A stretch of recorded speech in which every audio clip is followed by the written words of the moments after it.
Welcome to Range Decisions educational video series. Range Decisions is your rangeland habitat management tool, and I'm Dr. Stacy Hines. Let's get started. In today's video, we're going to talk about brush control. I'll provide you with some options to control invasive brush species, and if you elect to do a herbicide treatment, I'll provide you with some tips on the correct morphology and phenology stage to apply different types of herbicide treatments. There's a lot of different options for controlling invasive brush species. Mowing and shredding is an option to control invasive brush species. However, for a lot of the invasive brush species that we have, such as mesquite and huisach, these plants do have the ability to resprout from the roots. So if you mow or shred these plants that do have the ability to resprout from the roots, you're only removing the top portion of the plant, and so it's not technically controlling or killing the brush. And eventually, it may actually lead to a multi-stem plant that may be a little bit harder to control. If there's a small infestation of brush starting to encroach on your property, you always have the option to do grubbing. Grubbing is when you go in and mechanically uproot the plants. You're pulling the entire plant out, roots and all. So before you engage in any type of grubbing activity, especially if you have soils with a little bit more clay in them, it's really important that you have really good soil moisture. That way, when they go through the grubbing process, you can ensure to remove all of the roots. Now, grubbing will cause a little bit of soil disturbance, and it can leave little divots and pockets within your pasture. Another option for small infestation is to do individual plant treatments using herbicides. These are not going to cause any soil disturbance. However, the plant must be in the right morphological and phenological stage, depending on the type of herbicide treatment that you apply. And we'll talk about that here in just a minute. If you have a really widespread infestation of invasive brush that you want to control, root plow is an option. Root plowing does take a blade and it goes down into the soil, so that way it disrupts all the root system within those plants. However, it does cause widespread soil disturbance. After you do a root plow treatment, it may be very important to go back and amend the soil, and potentially you may have to reseed. Another option that does not create any type of soil disturbance could be a broadcast treatment using herbicides. Again, these are just a few control options for invasive brush species. There are some other options, such as prescribed burning to control invasive brush species, or also some cultural methods, such as good grazing management practices. Keeping a good, healthy stand of grass can actually help reduce the encroachment of invasive brush species. Just one word of caution as you're considering the different types of options that you have for controlling invasive brush species, whether you want to go with a mechanical control or a chemical control, is if you have any type of other invasives in your pastures, such as old world blue stems, disturbance may actually increase the spread of these old world blue stem invasive grasses.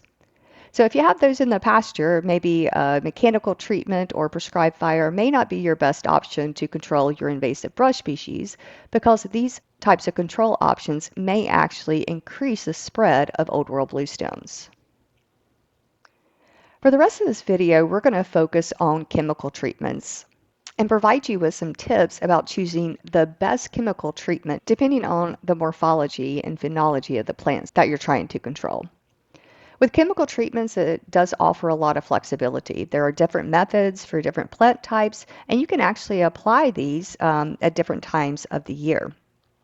Depending on your management goals and the resources that you have, you can do individual plant treatments or you can do broadcast treatments. Individual plant treatments using herbicides include the stem spray, the cut stump, and the leaf or foliar spray method. Broadcast treatments include cut stump or the leaf or foliar spray methods. So why would I want to choose an individual plant treatment versus a broadcast treatment? Let's talk about the pros and cons of each one of these options. With individual plant treatments, what we also call IPT, these are very selective, meaning that you're only going to affect the target plants. So only the plants that you put the chemicals on are going to be affected. With individual plant treatments, you can also spray up to the fence line and the water's edge as long as you do not drift into the water. However, individual plant treatments are going to be more time consuming. With broadcast applications, these are not selective. They can affect the target species and also potentially non-target plants within the pasture. For a lot of the herbicides that we use on invasive brush species, they will also affect a lot of our broadleaf forbs. So if you have a native pasture with a lot of forbs and manage 4 wildlife species, then the broadcast application may not be your best option because, again, it's going to affect those target species, those invasive brush species, but also those forb species that a lot of wildlife depend on. With broadcast applications, there may be a no spray buffer zone, meaning that you can't spray within, a certain amount of sensitive areas. However, the upside of broadcast applications are they are most definitely less time consuming. Since we are focusing on chemical treatments, it's really important that I always say this. The label is the law, so make sure that you are reading and following the label instructions. It's going to give you a lot of great information on there, such as the proper rate and timing, what species this herbicide will control, how to clean up and dispose of it after each use, and much more. So these label recommendations, they're a result of many field trials. And even if you've used a herbicide for many years, research is continuously ongoing. So make sure that you reread the label as information and directions may have changed as new information and research becomes available. On the label, it's also going to give you information about the personal protective equipment or PPE that you should be wearing to ensure that you have a safe spray. Let's first talk about our different treatment options and that plant phenology and morphology stage that would be the best for each one of these different types of options. One of the options that we have is the stem spray method. Now, this method is individual plant treatment only. The type of brush species that you're looking for before you decide if I want to do a stem spray option would be if you had brush species in your pastures that are not multi-stem plants, meaning that they have about 1 to 3 stems. They're also not going to be very mature plants because the stem diameter, typically to get a good effective control of these, we recommend it to be no more than 4 inches, maybe up to 6 inches. But you can't have a very large tree and have a good effective stem spray method. It's also best to apply stem spray methods during the growing season, but these actually can be applied any time of the year. Now, with the stem spray method, a couple of tips to be successful with this is you want to find out whether the stem of that tree actually meets the ground level. And from there, you want to go up about 12 inches to 18 inches, so 1 to 1.5 feet. And that's going to be your target zone area to actually apply the herbicide. You want to have brush species with only 1 to 3 stems because you need to put that herbicide treatment all the way around every single stem that's on that plant. So when we have multi-stem plants that have more than 3 stems, it does become very difficult to effectively put the herbicide on all of the stem from about the ground level to up to about 1 foot to 1.5 feet. You can always find out information of how to do stem spray treatments by going to AgriLife Learn and typing in and looking up our Brushbusters documents. In these Brushbuster documents for different species is going to tell you the correct chemical mix to actually help you apply an effective stem spray treatment. Another treatment that we can do is the cut stump treatment.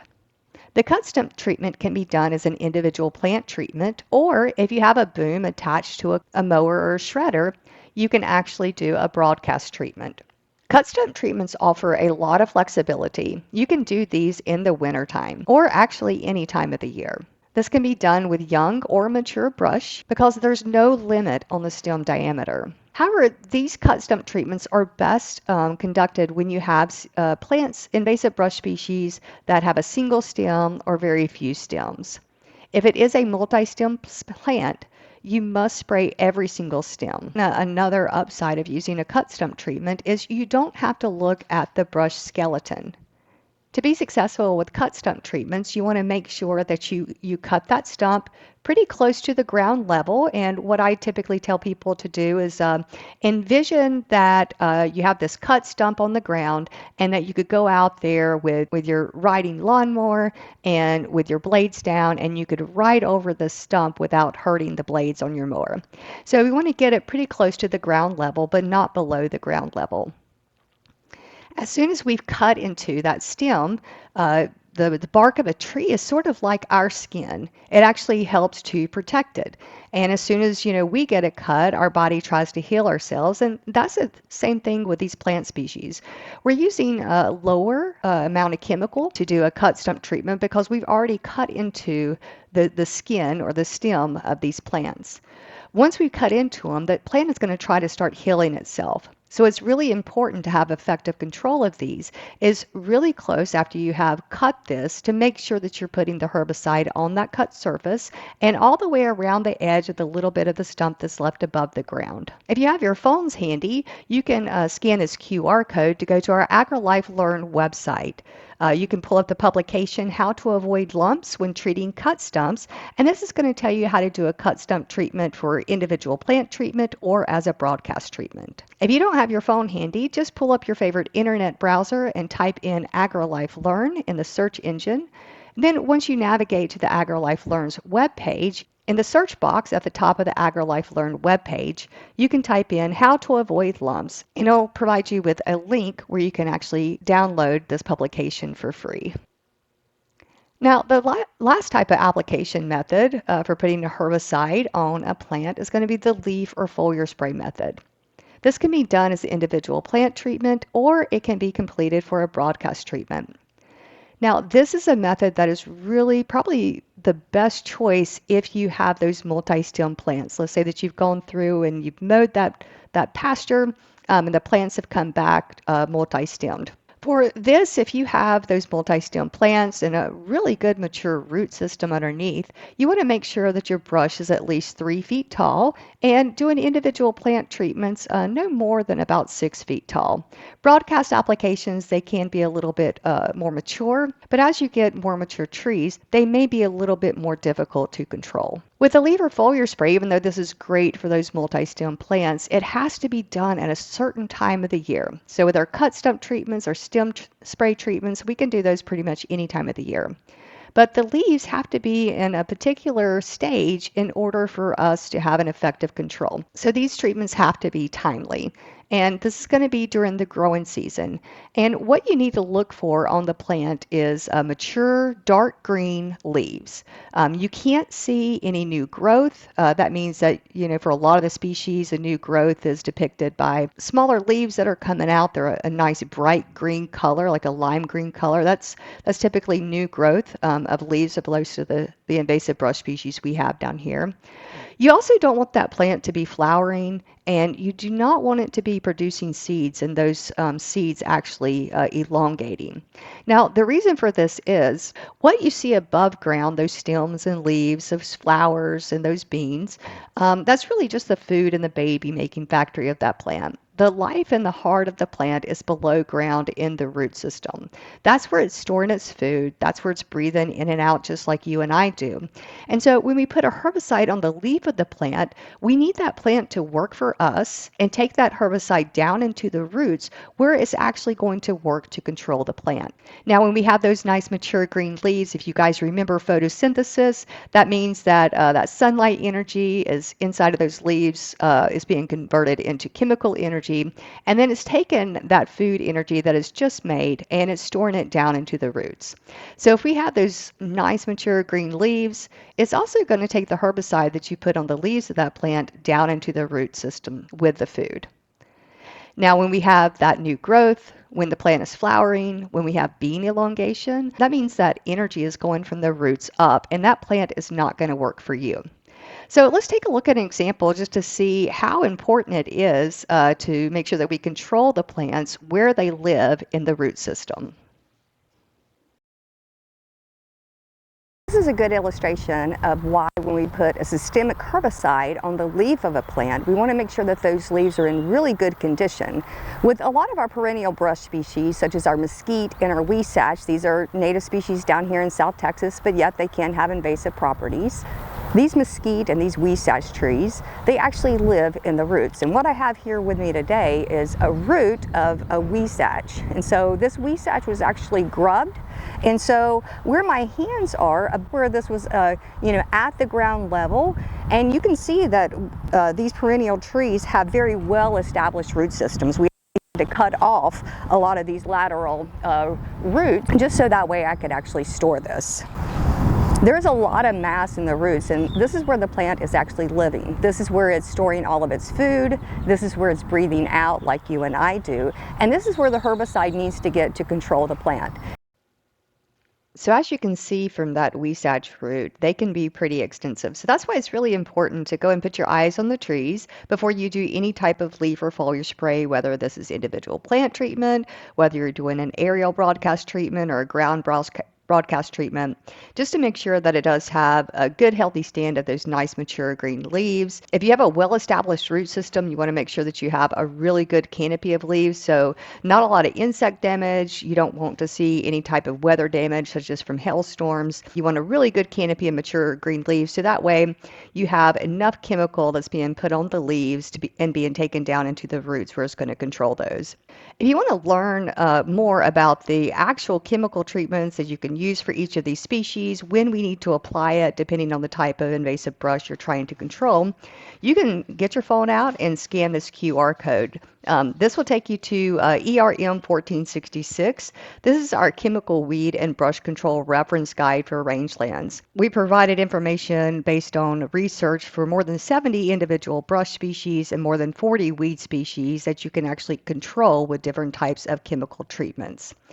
If you don't have your phones out right now, again, just pull up your favorite web browser, go to AgriLife Learn, and in the search box there at the top of the AgriLife Learn webpage, type in ERM 1466, and it'll take you to this document. Before we conclude this video, I do think it's important to talk about defoliation versus control. So when we leave the skeleton of a plant in place, so if you do any type of stem spray application or if you do a foliar application, whether it's individual plant treatment or a broadcast treatment, what we may see is defoliation. Defoliation is when you have all of those leaves that actually fall off the plant. So on your screen right here on the right hand side, this is actually a weesage tree that I applied an individual plant treatment. It was a leaf foliar spray method, and within 4 days we actually saw 100% defoliation of this tree. Now, defoliation just means that the leaves have fallen off of the plant. It's just kind of showing us that the chemical treatment is just starting to work. Those leaves on the plant, that's what makes the food for the plant. And so it's saying, hey, I'm a little bit sick. I don't feel real good. So I don't want to have my leaves on because I don't feel like making food or eating. So it's sort of like you and I when we get sick. Defoliation doesn't mean that the plant is dead. And it's not okay to go through and after you see defoliation, go ahead and immediately take away the top portion of that plant. There's still maybe residual chemical activity that's happening underground in the root system for maybe even up to 2 years. So after we do any type of leaf spray method or we do a stem spray method, it's really important for us to leave that skeleton of that plant in place for at least 2 years. Sometimes if they're really small diameter trees, after a year you have cattle in the pasture, they may knock them over. And that's fine because it means that it's probably completely controlled that. But if you go in there and you mechanically remove these skeletons within 2 years after putting a leaf spray or a stem spray treatment on it, and there's any life left in the plant in the roots underground, what you've told that plant is, hey, I don't have any stems above ground, so maybe when I start feeling better, I can make more food. So I need to send up more stems. So what you would actually get is that plant sending up more stems if you take and remove that before it's completely gone. For control or, the actual effective kill of the plant, we typically want to wait at least 2 years before we say that yes, indeed, the chemical treatment that we put on the plant has actually controlled it. So just go over a few other tips and to kind of summarize everything we went through in this video today. Before you put any type of herbicide on a plant, you want to make sure that all the plant parts are dry. Make sure that you're reading those labels and you're following recommendations on those labels. That's including any type of adjuvant that they say to add. So whatever surfactant that chemical company says is going to work best with this herbicide. And also if you're doing individual plant treatment, make sure that you do add your blue dye to your mix to ensure that you're getting 100% leaf coverage. For larger trees that are multi-stemmed, you may need to start with a mechanical treatment and then follow up with herbicide treatment. If you have done any type of other treatment, such as mechanical treatment or prescribed burns in the area, and you have reestablishing trees that have already been on the landscape, you want to wait a couple of years between your herbicide treatments. So leave the plant alone for a couple of years before you decide if you need to do any retreatment. Never a one and done. So you always have to monitor your landscape and follow up. And the sooner you follow up with treatments and the quicker that you can get on the problem before it becomes a really widespread problem, the cheaper it'll actually be for you in the long run. So again, we have the cut stump treatment where you can actually effectively get the plants done as an individual plant treatment, or if you have a boom on a mower or a shredder, then you can actually do this as a broadcast treatment, making sure that we have a nice straight cut. And as soon as we cut into the plant, because we are using a lower chemical mixture, then we need to make sure that we immediately cover it with that herbicide mix. For leaf sprays and stem sprays, again, leaving that skeleton alone for 2 years because there may be residual activity of the chemical in the root system for up to 2 years. Individual plant treatments for leaf sprays, we're looking for those trees that are between 3 to 6 feet tall, and they have a nice mature canopy of healthy green leaves. For stem sprays, we're looking for trees that have 1 to 3 or fewer stems, making sure we remove the vegetation around the stem so we can find whether that stem meets the ground level, and ensuring that we get good adequate coverage all the way around every single stem from about 1 foot to 1.5 feet from the ground. If you ever have any questions, please reach out to your local county extension agent. Also, feel free to contact me. This has been Dr. Stacy Hines with Range Decisions. Until next time.